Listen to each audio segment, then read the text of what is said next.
Hello दोस्तों, मैं हूं Arpan Sharma and welcome to my channel computer learning Gyan. दोस्तों, प्रीवियस वीडियोस में हमने जो है वी लुकअप के बारे में डिस्कशन किया था। वी लुकअप क्या होता है, वी लुकअप के क्या क्या पैरामीटर्स होते हैं, वी लुकअप को हम अलग अलग तरीके से कैसे यूज़ करते हैं, वो हमने डिस्कस किया था। तो उसी सीरीज़ में आगे बढ़ते हुए आज के इस वीडियो में मैं आप लोगों को बताऊँगा कि अगर हमारे पास दो टेबल्स हैं या दो से ज़्यादा टेबल्स हैं तो उन टेबल्स को यूज़ करके हम कैसे वी लुकअप फंक्शन अप्लाई करेंगे। मतलब मल्टीपल टेबल्स में हमें डेटा दिया हुआ है और हमें उन सारे टेबल्स को यूज़ करके कोई एक पर्टिकुलर डेटा फैच करना है यूजिंग वी लुकअप फंक्शन। तो ये हम कैसे करेंगे, ये चीज़ मैं आज आपको इस वीडियो में बताऊंगा। फ्रेंड्स, इस वीडियो में शुरू से लेकर लास्ट तक बने रहें, इस वीडियो को पूरा देखें। और वीडियो की तरफ चलने से पहले दोस्तों, यदि आप मेरे चैनल पर नए हैं तो मेरे चैनल को सब्सक्राइब करें और साथ में दिए गए बेल आइकन को भी प्रेस करें ताकि आपको ऐसे ही इंटरेस्टिंग वीडियोज़ के नोटिफिकेशंस टाइम टू टाइम मिलते रहें।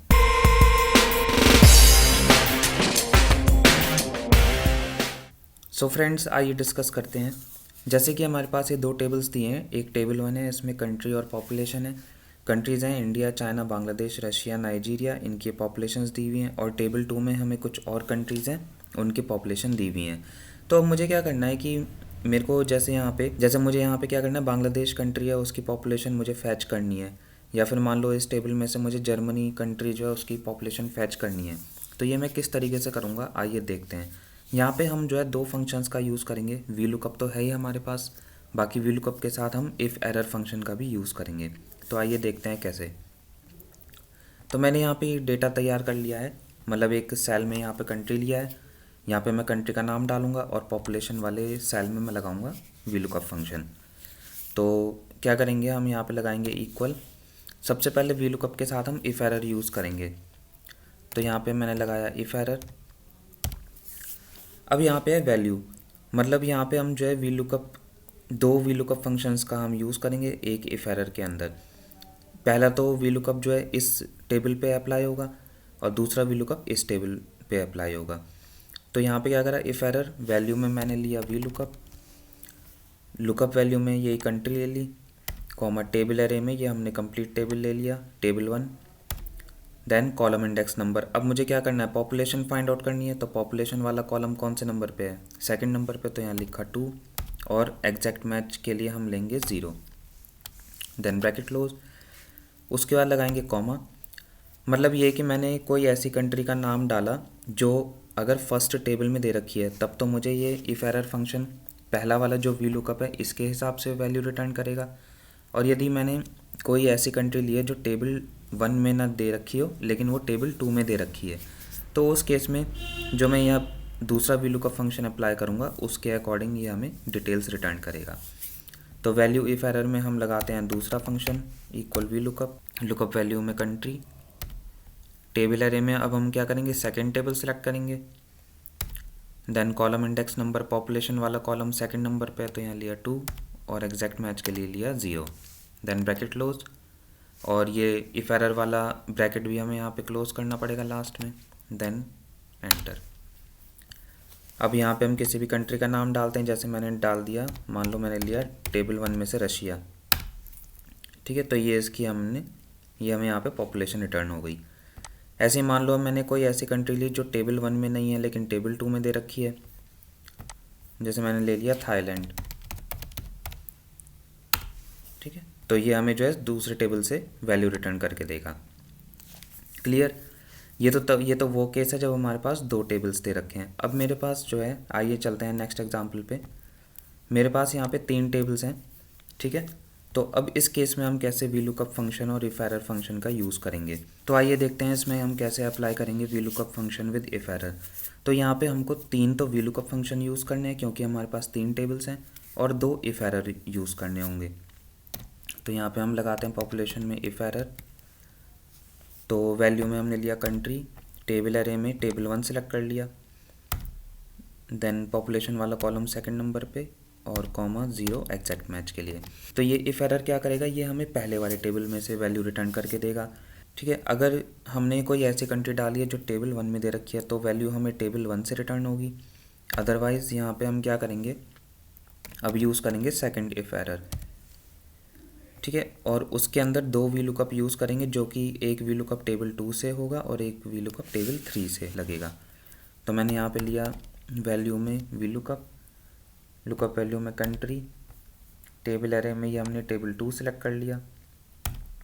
Then column index number population वाला कॉलम सेकंड नंबर पे, तो उसके लिए लिया 2 और रेंज लुकअप में लिया एग्जैक्ट मैच, उसके लिए हम लेंगे 0। तो यहाँ पे इफ एरर क्या करेगा, अब जैसे मैंने कोई ऐसी कंट्री का नाम डाला जो टेबल 1 में नहीं है, तो उस केस में क्या है, ये जो हमारा सेकंड वाला फंक्शन है ये हमारा ये अप्लाई होगा। तो मैंने जैसे मान लो जर्मनी डाला, तो टेबल 1 में देखेगा पहले ये टेबल 1 में नहीं है, तो क्या करेगा फिर ये सेकंड वाला सेक्शन चलेगा। ठीक है, तो सेकंड वाला सेक्शन इस टेबल पे अप्लाई हुआ है, तो यहाँ से हमें जो है पर्टिकुलर कंट्री की डिटेल्स निकल के आ जाएंगी। ठीक है, और यदि हमने कोई ऐसी कंट्री का नाम डाला है जो टेबल 1 में भी नहीं है, टेबल 2 में भी नहीं है, तो फिर उस केस में जो अब हम लास्ट वीलुक का फंक्शन लगाएंगे वो चलेगा। ठीक है, यहाँ पे हमने टेबल 3 सेलेक्ट कर लिया और पॉपुलेशन वाला कॉलम सेकंड नंबर पे, और रेंज लुकअप में लेंगे एग्जैक्ट मैच। एग्जैक्ट मैच के लिए हमने लिया 0, then bracket close bracket close bracket close और एंटर। ठीक है, अब यहाँ पे जैसे मैंने डाला इंडिया, तो अब जैसे मैं इंडिया डाल के एंटर करूँगा तो यहाँ पे क्या होगा, एक बार ये जो है फार्मूला पूरा इसको समझ लेते हैं। ठीक है, मैंने आपको बताया था फार्मूला और फंक्शन के बीच में क्या डिफरेंस होता है। फंक्शन तो हमारे ये हो गए, जैसे वी लुकअप फंक्शन है, इफ एरर फंक्शन है, यदि हम इन सबको कंबाइन कर देते हैं तो हमारा बनता है फार्मूला। जैसा कि आप देख सकते हैं यहाँ पे मैंने 2 इफ एरर फंक्शंस यूज़ करे हैं और 3 वी लुकअप फंक्शंस यूज़ करें हैं, तो इन सब का जो कॉम्बिनेशन होता है वो होता है फार्मूला। मतलब फार्मूला हम कस्टम बनाते हैं अपने अकॉर्डिंग, और जो फंक्शंस हैं वो हमें एक्सेल के अंदर पहले से ही दिए हुए रहते हैं। तो सपोज़ मैंने यहाँ पे डाला कंट्री में इंडिया, तो पहले क्या करेगा, ये पूरा फार्मूला टेबल 1 में चेक करेगा। यदि टेबल 1 में उसको कंट्री इंडिया मिल गई तो उस केस में ये हमें पॉपुलेशन उसकी रिटर्न कर देगा, मतलब वहाँ पे जो है हमारा ये वाला पोर्शन चलेगा। ठीक है, अब मैंने कोई ऐसी कंट्री का नाम डाला जो कि टेबल 1 में नहीं है, वो दे रखी है हमें टेबल 2 में, तो उस केस में हमारा ये सेकंड वाला जो पोर्शन है ये हमारा रन होगा इफ एरर में। ठीक है, यदि मैंने जैसे डाला जर्मनी, तो टेबल 1 में तो जर्मनी है नहीं, तो क्या होगा कि ये वाला पहला वाला जो सेक्शन है इफ एरर का ये नहीं चलेगा, सेकंड वाला चलेगा। अब मैंने कोई ऐसी कंट्री का नाम डाला जो टेबल 1 में भी नहीं है, टेबल 2 में भी नहीं है, लेकिन वो दे रखी है टेबल 3 में, तो उस केस में जो है जो हमारा ये लास्ट वीलुकअप फंक्शन है इस इफ एरर के अंदर, ये वाला वैल्यू इफ एरर वाला जो ये लास्ट वीलुकअप फंक्शन है ये रन होगा, फिर इसी के अकॉर्डिंग हमें कॉरेस्पॉन्डिंग कंट्री की पॉपुलेशन रिटर्न होगी। तो आइए एक बार देखते हैं, जैसे मैंने डाला अब इसमें कंट्री का नाम रशिया, तो रशिया कौन से टेबल में है, टेबल 1 में, तो यहाँ से हमें इसकी पॉपुलेशन रिटर्न होगी। अब मैंने डाला कोई नेक्स्ट कंट्री का नाम जैसे ईरान, तो अब ये जो हमने यहाँ पे फॉर्मूला अप्लाई करा है पॉपुलेशन वाले सेल में, ये चेक करेगा कि ईरान जो कंट्री है वो कौन से टेबल में है। अब टेबल 1 में तो वो है नहीं, तो इसको छोड़ देगा। फिर टेबल 2 में दे रखी है यहाँ पे हमें, तो यहाँ से इसकी पॉपुलेशन रिटर्न कर देगा। ऐसे ही हमने कोई नेक्स्ट कंट्री ली अब की बार इजिप्ट, तो उसकी पॉपुलेशन रिटर्न हो गई। सेम है, कोई और डाल के देख लेते हैं। ठीक है, तो इस तरीके से ये जो है मल्टीपल टेबल्स में वीलुकअप फंक्शन काम करता है। ये था हमारा VLOOKUP function with if error का ट्यूटोरियल। अच्छा, इसमें एक काम ये भी कर सकते हैं कि यहाँ पे हम कंट्रीज़ की ड्रॉप डाउन लिस्ट बना सकते हैं। चलिए फ्रेंड्स, अब हम सीखते हैं कि हम इस कंट्री वाले सेल में ड्रॉप डाउन लिस्ट किस तरीके से बनाएंगे।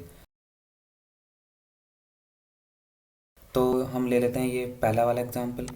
तो मैं क्या करूँगा, यहाँ पे कंट्री वाले सेल में मुझे ड्रॉप डाउन लिस्ट बनानी है। तो ड्रॉप डाउन लिस्ट बनाने के 2 तरीके हैं। पहला तरीका तो ये है कि हम यहाँ डेटा टैब में जाएंगे, देन उसके बाद डेटा वैलिडेशन पे जाएंगे, यहाँ अलाउ में जाके हम लेंगे लिस्ट ऑप्शन, देन उसके बाद सोर्स में हम अपनी कंट्री सेलेक्ट करके बना देंगे। या फिर ड्रॉप डाउन लिस्ट बनाने का शॉर्टकट तरीका ये है कि हम जो है शॉर्टकट की यूज़ करेंगे Alt+DL। तो Alt+DL करते ही यहाँ पे डेटा वैलिडेशन खुल जाएगा, देन आप यहाँ से अलाउ में जाके ऑप्शन ले लेंगे लिस्ट। तो अब ड्रॉप डाउन लिस्ट बनाने से पहले हमें क्या करना होगा, यहाँ पे आप देख सकते हैं कि यहाँ पे हमारे पास 2 कॉलम्स में दे रखी हैं कंट्रीज़। तो पहले हमें जो है इन कंट्रीज़ को एक सिंगल कॉलम में करना होगा।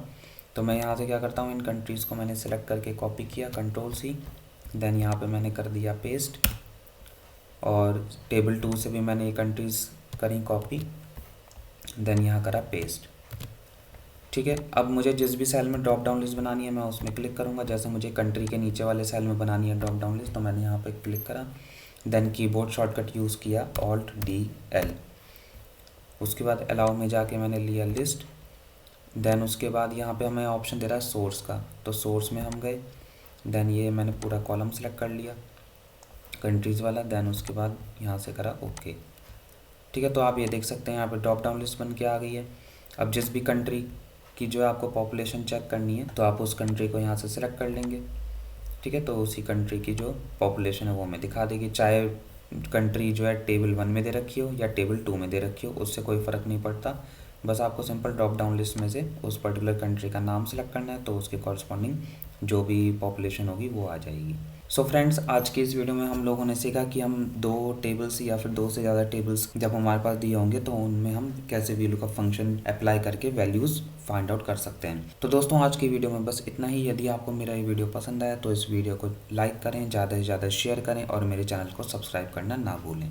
Thank you.